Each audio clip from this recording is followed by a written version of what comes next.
자, 오늘은 그 회심할 때 무엇이 일어나는가, 우리 이런 제목을 하나님 말씀을 나누겠습니다.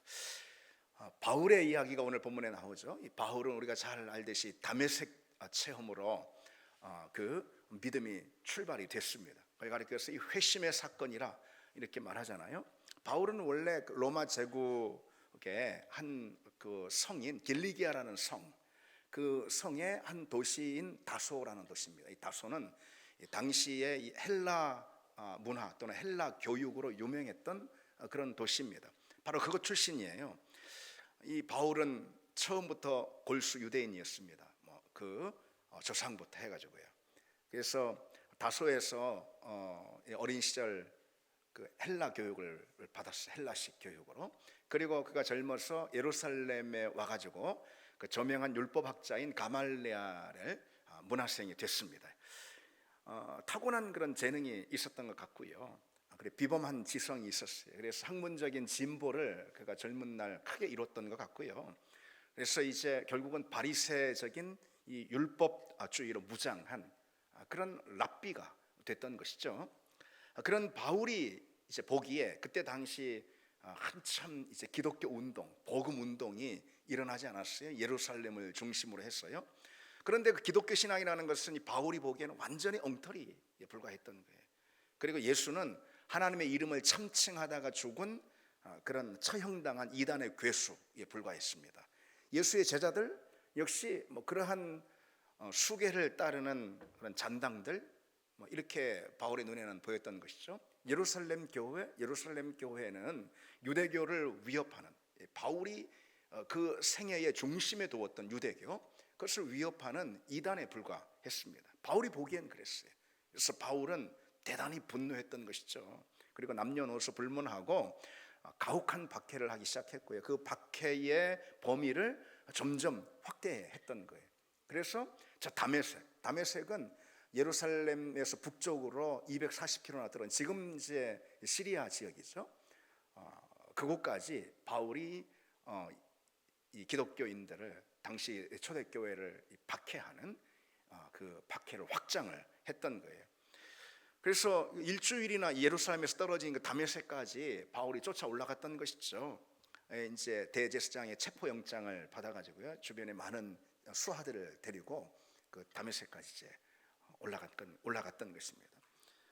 그래서 그곳에 피신한 그리스도인들을 체포해가지고요, 예루살렘으로 압송하는 그런 일을 수행하려고 했던 거예요. 그렇게 하면은 그러면은 이 당시 아주 활발하게 그 역사하고 운동했던 이 기독교 운동, 이것을 꺾을 수가 있을 거다. 이 기독교의 불길을 잠재울 수가 있을 거다. 그런 이제 신념을 가지고 다메섹까지 이제 올라갔던 것입니다. 만약 그 일을 성공시키면은, 그래서 기독교 운동의 확산의 불을 바울이 그로 인해서 꺼트리면은, 그러면은 바울은 그 유대교에서 아주 굉장히 인정을 받는 지도적인 위치에 또 오를 수도 있을 거예요. 개인적인 야망도 아마 바울에게는 분명히 있었을 것입니다. 그런 열심을 가지고 기독교인들을 핍박했고 다메섹으로 향하게 됐던 것이죠. 그런데 우리가 잘 알듯이 다메섹에 올라가는 그 한 길목에서 이 충격적인 사건을 바울이 접하잖아요. 갑자기 강렬하고 그리고 큰 빛이 바울과 그와 함께 올라갔던 그 바울의 수행원들 있잖아요. 그들을 둘러쌌고, 그리고 바울은 눈이 멀어버렸습니다. 거기서 너무 강렬한 빛에 비춰가지고, 그리고 바울에게 이런 음성이 들렸잖아요. 사울아, 이때 이제 이름이 사울이죠. 사울아, 사울아, 내가 나를 왜 핍박하냐, 그런 음성이요. 그리고 그 음성의 주인이 누구인지 바울이 물었을 때 바로 그가 그렇게 박해했던 예수 그리스도, 십자가에 죽은 예수, 그 예수가 그 음성의, 그 빛 가운데서 자기에게 말씀하는 그 음성의 주인이었던 거예요. 그래서 바울은 충격에 빠졌던 거죠. 그럴 수밖에 없지 않습니까? 그로부터 3일 동안 눈이 멀어버렸고요. 그리고 먹지도 마시지도 못했습니다. 이 사건을 가리켜서 그 유명한 바울의 다메섹 체험 또는 회심, 우리 이렇게 일컬지 않습니까? 다메섹 사건은 바로 회심의 사건이에요. 회심. 여러분, 회심이 뭐예요? 회심? 회심이라는 것은 한자 그대로 보자면, 이제 단어 그대로 보자면 마음을 돌이키는 거, 말하는 거죠. 마음을 돌이키는 거.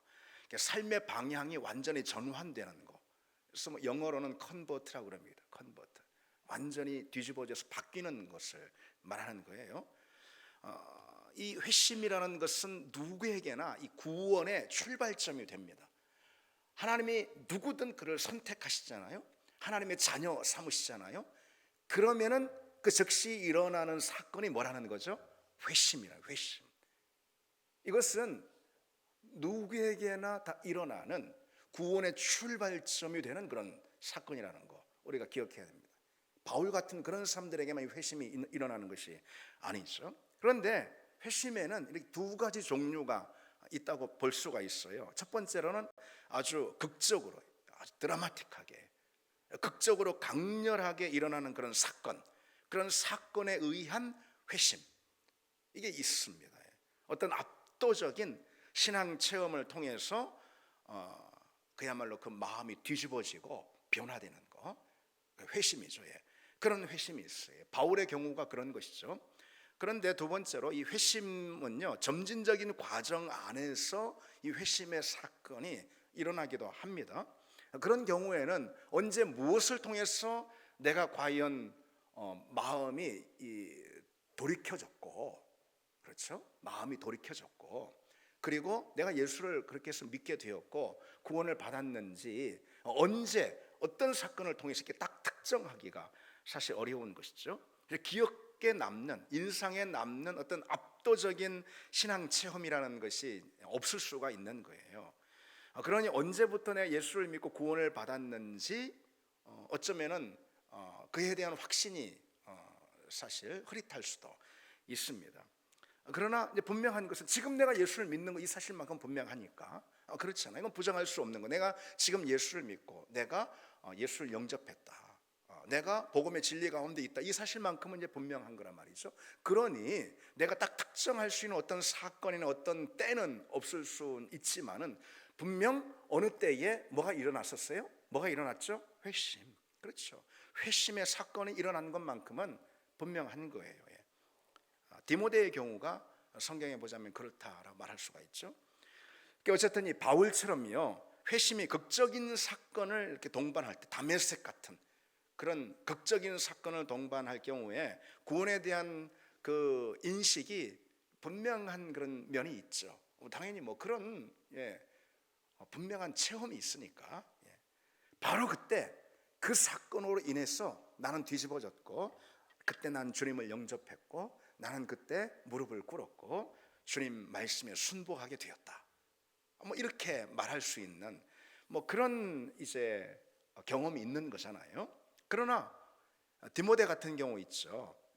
뭐 우리로 보자면은 뭐 흔히 모태신앙이라 이렇게 말하는 그런 경우는 이 회심이라는 게 점진적인 그런 과정 안에서 일어난 그런 경우일 수 있어요.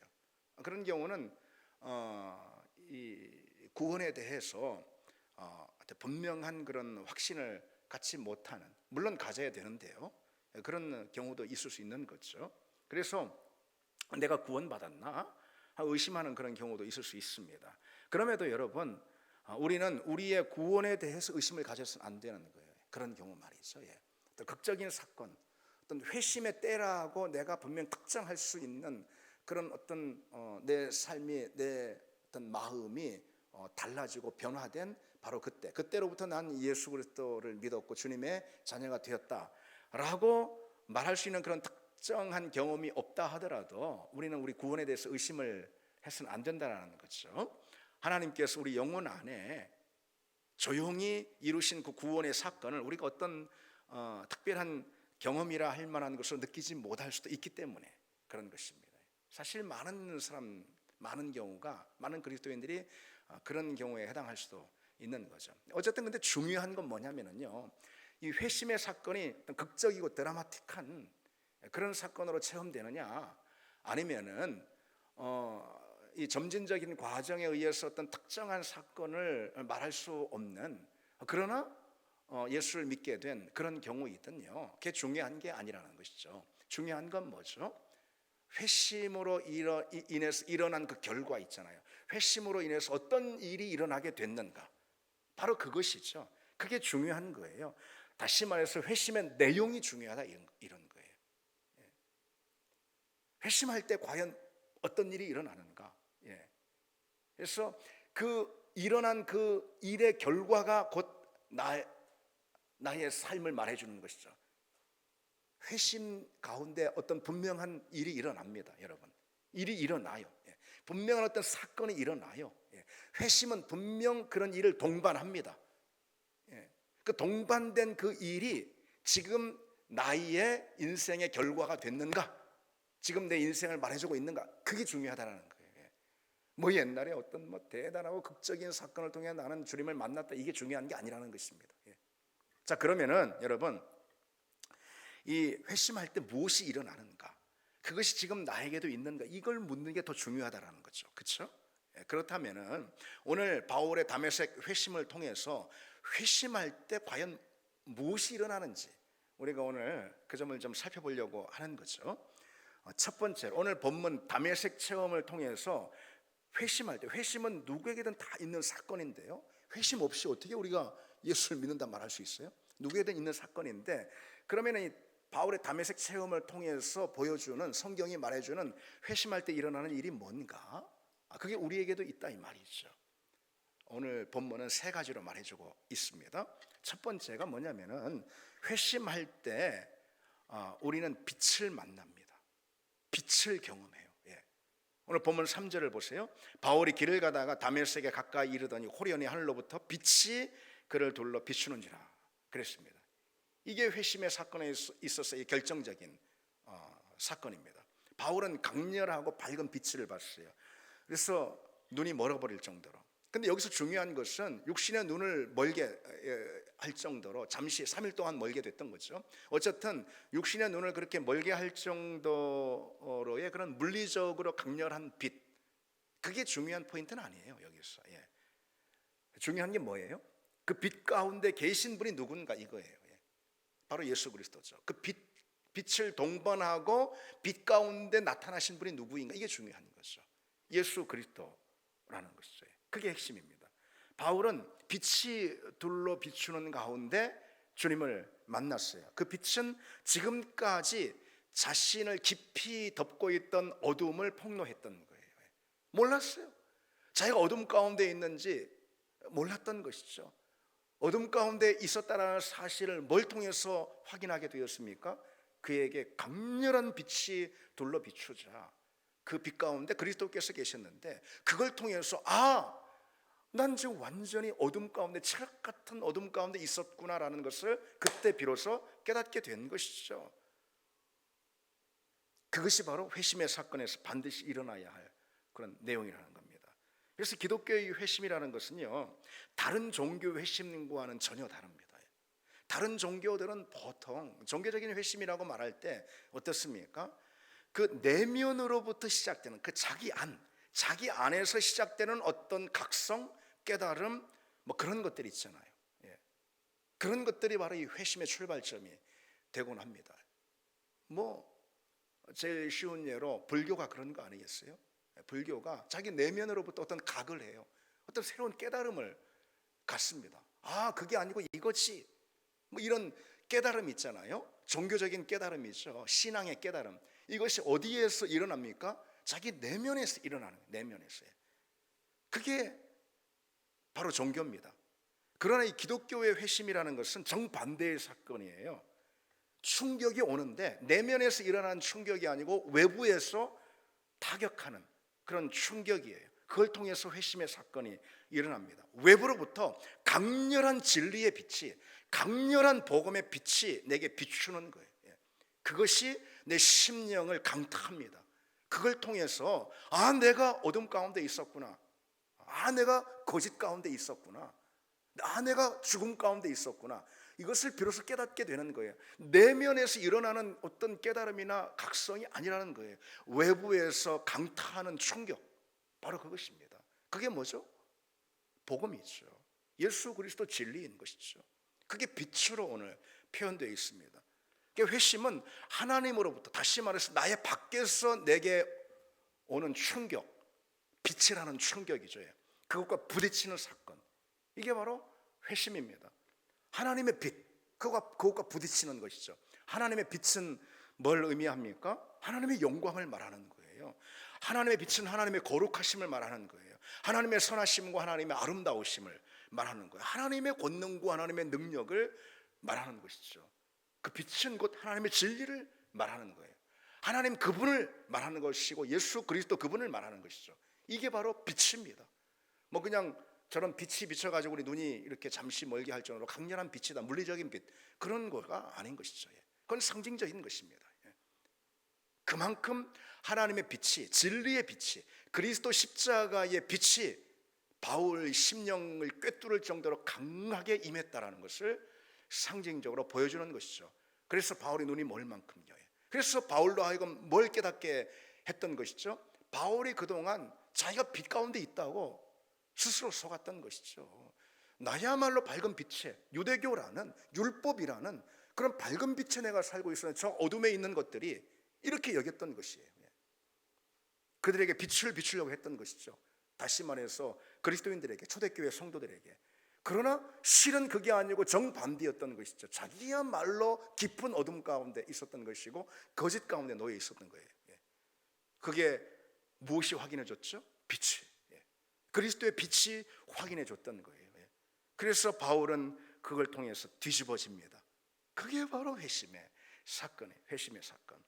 여러분, 우리는 회심한 사람들 맞습니까? 물론입니다. 그러지 않고 우리가 여기 어떻게 있을 수 있겠습니까? 물론 다메섹 같은 그런 어떤 극적인 체험, 빛의 체험 우리에게 없었을 수 있습니다. 그러나 그렇다고 해서 회심하지 않은 건 아니에요. 우리 중 누구라도요 그 빛을 만나지 않은 사람은 없습니다. 진리의 빛이고 그리스도 복음의 빛인 것입니다. 그 빛이 외부로부터, 다시 말해서 하나님으로부터 내게 비춰지는 거예요. 스스로 깨달을 수는 없는 거예요. 스스로 무슨 뭐 돌을 닦다가 아니면은 종교적인 구도 행위를 하다가 그렇지, 그게 빛이야. 기독교의 빛은 그렇게 알 수 있는 게 아닙니다.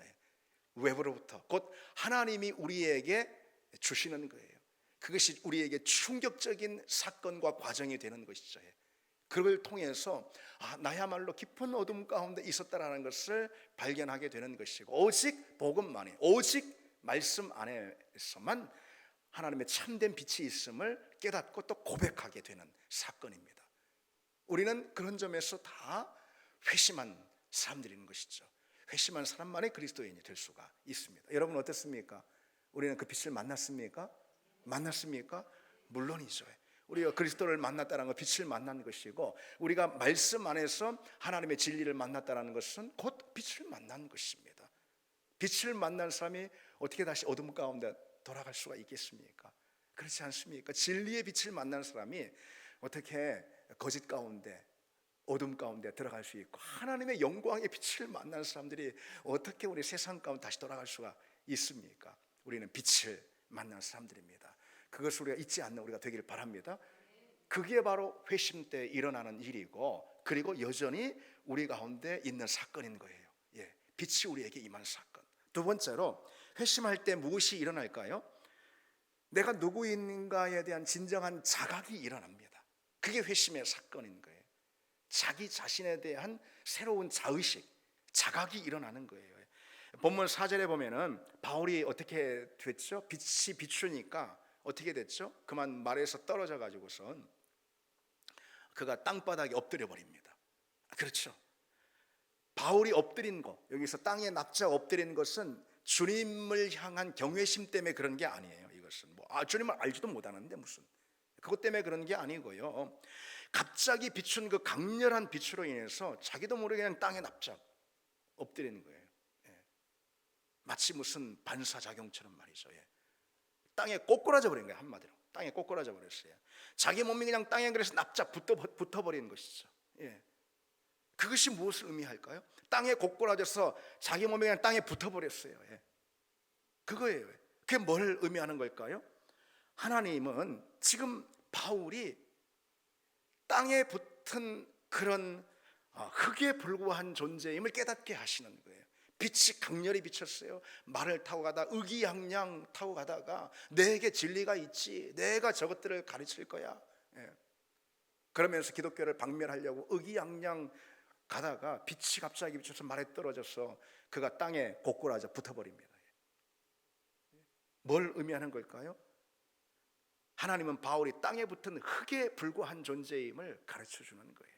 그걸 통해서 이걸 자각해 주는 거예요. 회심이 어떤 사건인가? 바로 그겁니다. 내가 누구인지 깨닫는 거예요. 내가 누구인지 자각하는 것입니다. 내가 누구입니까?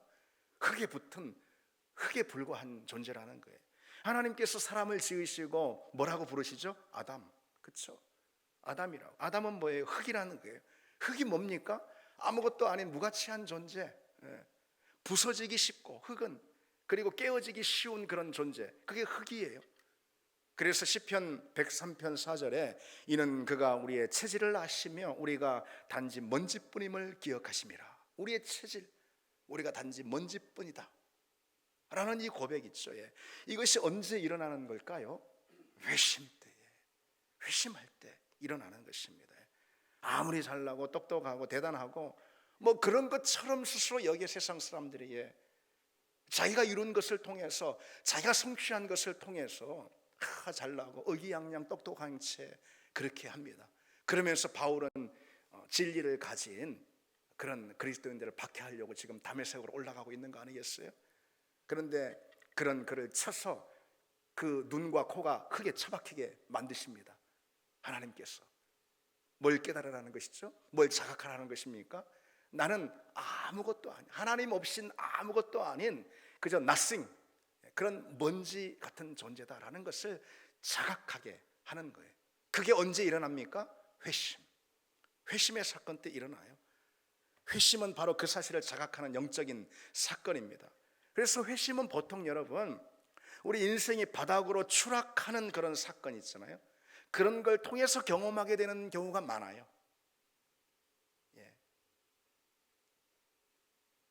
바울이 지금 땅바닥에 고꾸라진 것처럼요. 그래서 그 순간 난 아무것도 아니구나. 뭐 자기가 대단한 줄 알았단 말이죠. 근데 아무것도 아니구나. 이 사실을 고백할 수밖에 없게 된 것처럼요. 하나님은 우리로 하여금 인생의 어떤 추락과 실패, 낭패, 아픔, 고통, 그런 걸 통해서 과연 내가 누구인가? 내가 단지 흙일 뿐이라는 이 사실을 깨닫게 하고요, 고백하게 하십니다. 그리고 주님께로 돌아오는 것이죠. 그게 회심인 거예요. 그게 회심. 그게 우리를 회심하게 만듭니다. 우리 인생에 있어서 어두웠던 것, 추웠던 것, 그리고 고통스러웠던 것, 실패한 일, 그런 사건들, 그런 바닥에 우리 인생이 처박히는 그런 사건을 통해서 실은 우리에게 주어지는 일이 있는데, 우리를 향해서 하나님이 하시는 일이 있는데 뭘 하는 거죠? 하나님께 돌아오게 하는 거죠. 회심입니다. 여러분, 많은 경우가 그래요. 예수 안 믿는 사람들, 여러분 그 인생에 잘 나가 봐요. 자기 원하는 대로 막 돼봐요. 여러분, 예수 믿을 일 별로 없습니다. 그럴 확률이 없어요. 그럴 리가 별로 없어요. 그렇게 자기 잘난 맛으로 뭐 성취를 이루고, 그리고 많은 사람들의 인정을 받고, 뭐 호기롭게 그렇게 막 그런 인생의 걸음을 걷다가 그냥 인생의 실패와 추락을 경험할 때, 그때 하나님을 만나게 되는 거예요. 실은 그런 인생의 실패와 추락은 바울이 다메섹에 올라가다 말에서 떨어져 땅에 그 코가 박히는 것 같은 하나님이 하시는 일이에요. 하나님이 하시는 일. 실은 그것이 하나님이 하시는 일이에요. 그래서 하나님께 돌아오게 하시는 것. 그래서 인생의 그런 추락, 회심하게 만드는 인생의 추락은요, 영광의 추락인 거예요. 위대한 추락인 거예요. 위대한 실패인 것입니다. 그런 실패가 없으니 세상 사람들이 지 잘난 맛에 하나님이 어디 있어? 그러고 사는 것이죠. 그건 예수 믿는다라고 착각하고 있는 많은 교회 나오는 사람들, 교회 나오는 사람들이라고요, 다 예수 믿는 거 아니에요. 교회 나오는 거지. 여러분, 제가 그것은 여러 차례 사실 강조하지 않았습니까? 우리가 갖고 있는 가장 교회 다니는 사람들의 흔한 착각, 오해가 뭡니까? 교회 나오면 예수 믿는 줄 안단 말이죠. 그럼 구분해야 되는 것입니다. 교회 나오는 사람들 가운데도 예수 안 믿는 사람이 얼마나 많은데요, 여러분. 우리 교회는 없는 것 같아요. 근데 다 예수 잘 믿으시는 분들. 근데 그냥 교회 나오는 그냥 습관으로 종교로 교회 나온단 말이죠. 나 모태신앙이네 뭐 하면 나 초등학교 때부터 다녔네 하면서, 아니면은 내 와이프가 교회 다녀 뭐 그러면서 말이죠, 같이 그냥 교회 나오는 거지. 그래 예수를 안 믿어. 그런데 어느 날 그에게 어떤 인생의 깊은 시름과 고난과 스스로 해결할 수 없는 어떤 인생의 문제, 장애를 만나고 그 인생에 깊이 추락할 때 그가 번뜩 정신을 차리는 것이죠. 하나님을 만나는 것이죠. 그 사건을 통해서.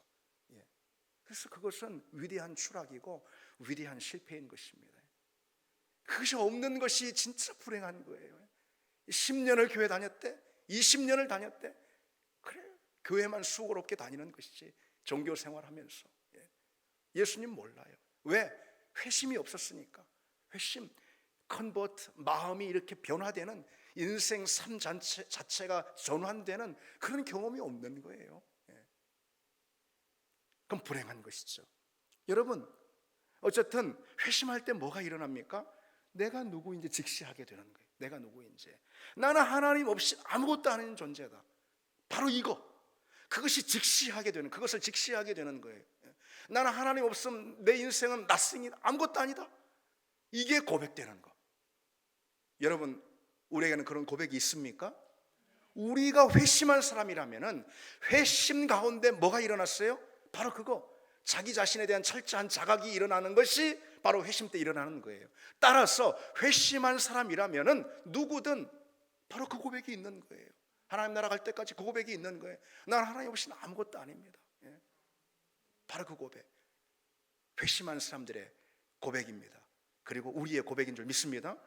마지막 하나, 회심할 때에 무엇이 일어날까요? 그것은 기존의 가치관이 붕괴되는 그런 경험이 일어납니다. 기존의 가치관이 붕괴돼 버려요. 본문 5절을 보세요. 그렇게 땅바닥에 처박혀가지고 바울이 묻습니다. 주여 누구십니까? 물어야 될 거 아니겠어요, 당연히. 그때 주님께서 답하십니다. 이르시되 나는 네가 박해하는 예수라. 답하십니다. 바울은 지금요 충격인 거, 이것이 자기가 믿어야 할 그 주가 바로 자기가 그토록 박해하고 있었던 예수라는 이 사실로 인해서 귀를 의심했을 것입니다. 그는 온통 충격에 사로잡혔을 거예요.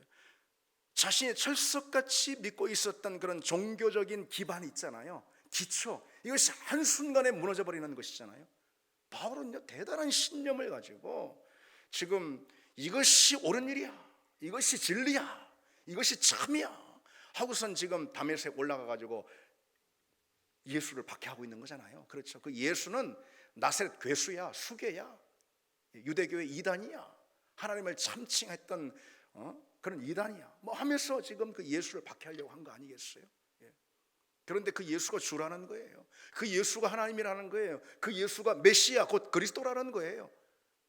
그 사실을 바울이 들었을 때, 알았을 때, 바울은 그 삶의 기반 자체가 철저히 붕괴되고 무너져 버리는 것을 경험하는 것이죠. 기존에 가졌던 자기의 모든 가치, 자기 인생의 모든 목적, 자기 인생의 모든 신념, 삶의 모든 의미, 이게 송두리째 뿌리 뽑혀버리는 그런 경험을 하게 된 것이죠. 그것이 바로 바울에게 일어난 다메섹 체험이고 회심의 사건입니다. 오늘 본문 1절에요 바울이 지금 위협과 살기가 등등하여, 그렇게 위협과 살기가 등등하여 다메섹에 있는 그리스도인들을 박해할 작정으로 지금 대제사장으로부터 영장을 받아가지고 올라가는 거 아니겠어요? 여러 수행원들을 데리고 올라가는 거 아니겠어요? 위협과 살기가 등등하여, 이 등등하여라는 말은 헬라어로 엠프네온이라는 그런 단어인데요, 이건 숨쉬다 이런 단어예요. 호흡하다. 이게 뭐예요, 여러분? 이게 그러니까 사울은 그리스도인들을 향해 가지고요 위협과 살기로 숨쉬다, 그리스도인들을 향한, 교회를 향한 위협과 살기로 숨쉬는 사람, 호흡하는 사람 이었다라는 것이죠. 예수의 추종자들, 제자들을 잡아가두고 그들의 말하는 복음을 박멸하는 그 일이 바울에게는 생기가 됐던 거예요. 그 일이 바울에게는 호흡이 됐던 거예요. 그렇습니다. 그게 바로 위협과 살기가 등등하여라는 말의 본 뜻인 거예요. 바울은 기독교를 박멸하는 일만 생각하면은 그냥 절로 살아있는 느낌, 숨쉬는 느낌을 가졌던 거예요. 왜? 그게 자기 신념이니까, 그게 옳다라고 믿었기 때문에. 바울이 뭐 잔인해서 그렇다라는 것보다도 그런 게 아니고, 이거야말로 내 삶의 의미야, 내 가치야, 내 삶의 가치야. 그런 신념 말이죠. 견고한 신념. 이게 사는 길이야, 이게 세상에 옳은 일 하는 일이지. 그런 신념이죠. 바울은 그런 사람이었습니다. 그런데 다메섹에서 들은 음성으로 인해서 그러한 삶은 곧 오히려 하나님을 대적하는 일이고 하나님의 일에 장애를 놓는 그런 일이라는 사실을 깨닫게 된 거잖아요. 그야말로 요즘 사람들 하는 말로 멘붕이 와버린 거예요. 멘붕이. 말 그대로 그냥 멘탈 붕괴가 돼버리는 거예요. 여러분, 회심이 뭘까요? 회심은 바로 그거는 거예요. 멘붕이에요. 멘붕. 회심은요, 영적인 멘탈 붕괴의 사건인 거예요. 회심은 뭐예요? 다시 말해서 기존에 내가 예수 믿기 전에 내가 기존에 생각하고 확립했던 기존의 모든 나의 생각, 나의 신념, 나의 가치, 삶의 의미, 이런 모든 것들이 있잖아요. 그런 것들이 한순간에 붕괴해버리는 거. 그게 회심의 사건이에요. 회심 때 일어나야 할 사건이 바로 그것입니다. 그래서 이제는요, 더 이상 내가 살아왔던 그대로 살 수 없게 되는 거예요. 그렇죠, 여러분. 바울이 다메섹 체험을 경험하고도 그대로더라, 이거는 말이 안 되는 거잖아요. 성립할 수 없는 거잖아요. 그렇죠. 그런데 많은 경우 우리는 왜 그런 경우가 있죠? 많은 경우 왜 그렇죠? 회심하지 않았다라는 거예요. 그것은 진정 회심이 없었다라는 거예요. 그것은 회심의 사건이 일어나면은요, 이젠 더 이상 내가 살아왔던 대로 살 수 없다라는 거예요. 그게 바로 회심의 사건 가운데 일어나는 중요한 일입니다. 그래서 여러분, 누구든 우리가 예수를 만나면은 그런 가치와 삶의 의미와 자기 신념의 어떤 붕괴 또는 전복의 사건이 일어납니다. 예수를 만나고도요, 그 인생에 또는 그 생각에 달라진 것이 없다면 그것은 예수를 만난 게 아니죠. 누구든 예수를 만나면 가장 큰 변화가 바로 가치의 전복 사건입니다. 가치의 전복, 이게 뭐죠, 여러분? 가치의 전복. 이전에 그렇게 중요하게 여겼던 것이 이제 아무것도 아니에요. 바울이 빌립보에서 하는 말처럼 배설물이에요. 배설물. 아무것도, 이전에 그렇게 그걸 구하려고 그걸 애써서 그게 나를 대변하는 것을 여기서 인생에 그게 제일 중요하지, 그게 뭐가 됐든 말이죠. 그렇게 구하고 쫓던 것이 이제는 배설물처럼 여겨진다, 이런 거죠. 이전에는 아무것도 아니, 그게 뭐리 중요해? 아무것도 아닌 것으로 여겼던 그것이 이제는 내 인생의 모든 것이 되어버리는 거예요. 그것이 내 인생 전체를 좌우하는 것이 되는 것이죠. 그게 바로 가치의 전복 사건입니다. 그 가치의 전복을 경험한 사람들이 바로 우리라는 거예요. 왜? 가치의 전복이 언제 일어난다고 그랬죠? 회심 때에. 회심 때. 회심하지 않고도 어떻게 예수 믿는 사람이 될 수가 있습니까? 그럴 수는 없죠. 회심이 아까 영어로 컨버트라고 그랬잖아요. 이걸 보통 이제 개종이라는 그런 표현으로 쓰기도 합니다. 개종할. 예를 들어서 저 스님이 개종해가지고 그리스도인이 됐어요. 그런 경우도 흔히 있잖아요. 그렇죠? 그런 경우 흔히 있어요. 그렇게 독실한 불교 신자가 개종해가지고 그리스도인이 됐단 말이에요. 이슬람 신자가 개종해가지고 그리스도인이 됐어요. 전처럼 살 수 있습니까? 살 수 있습니까? 전처럼 이슬람 회당 가가지고선 이렇게 뭐 5번 이렇게 뭐 엉덩이 쳐들고 절하고 기도하고 뭐 알라가 신이니 뭐 그럴 수 있으면 없잖아요. 여러분, 개종했어요. 불교인이 기독교로 개종했어요. 그걸 컨버트라고 그래요. 개종했어요. 그런데 이 사람이 개종했다고 하면서 또 절에 가가지고서 맨날 뭐 삼신할머니가 아니지, 절은 하여튼 그래요. 그게 뭐 코미디지. 그러지 않겠어요, 우리가? 지금 뭐 하는 짓이냐고, 지금 무슨 개종이냐고. 여러분, 그런 사례가 우리에게는 없습니까? 우리에게 일어나는 사건은 회심이 컨버트예요. 변화되는, 완전히 삶이 뒤집어져서 전복돼 변화되는 것입니다. 세상에서 살던 세상의 옛 본성의 가치, 신념, 삶의 의미, 목적, 좋았던 거, 행복한 거, 중요한 거, 자기가 여기는 모든 것들, 그것을 가지고 그대로 교회 와가지고 교회만 왔다 갔다 하고 들락날락하고 예배만 드리고, 그 똑같은 거 아니겠습니까? 개종했다며 그냥 절 가가지고선 목탁 두드리고 있는 거랑 똑같은 거 아니겠어요? 이거 다른 거 하나도 없는 거예요. 회심이 무엇입니까? 이전의 것을 완전히 폐기하고 버리는 거예요. 그리고 새로운 사람이 되는 거, 그게 여러분 회심입니다. 그래서 모든 가치 판단의 기준이 완전히 뒤집어진 거예요. 무엇이 성공이냐? 행복한 게 정말 뭐냐? 정말 많이 가진 게 뭐지? 이 가치 판단의 기준이 완전 달라지는 거예요. 전에 행복했던 것은 직장에서 승급하면 행복하고, 전에 많이 가진 것은 집 2채 가지고 부동산 많으면 많이 가진 거였는데, 이젠 그게 많이 가진 게 아니고 예수로 인해서 정말 부유한 것이 많이 가진 것이고, 주님을 위해서 내가 아낌없이 수고하고 내 자신을 내어드리는 그런 십자가를 지는 것이 오히려 나의 행복이 되고, 이 가치 판단의 기준이 완전히 전복되는 것, 그게 여러분 회심 때 일어나는 일입니다. 여러분, 우리는 회심한 사람들 맞습니까? 물론이죠. 회심 안 하고도 예수 믿을 수는 없는 것이죠. 예수 믿는 사람은 다 회심하는 사람들입니다. 따라서 여러분, 우리에게 일어난 사건이 무엇인지 이 시간 분명히 기억하기를 원합니다. 우리는 빛을 만났어요. 진리의 빛을, 영광의 빛을 만났습니다. 그리고 하나님 없이 나는 nothing, 아무것도 아니라는 이 사실을 바로 이 회심의 자리에서 깨닫게 되었습니다. 무엇보다도 기존에 붙들고 왔던 모든 삶의 의미와 목적과 가치의 붕괴, 전복의 사건이 회심 가운데 일어났습니다. 그리고 그것을 여전히 붙들고 있는 사람들이 바로 우리라는 이 사실을 기억하길 바랍니다. 우리 같이 찬양 드리겠습니다.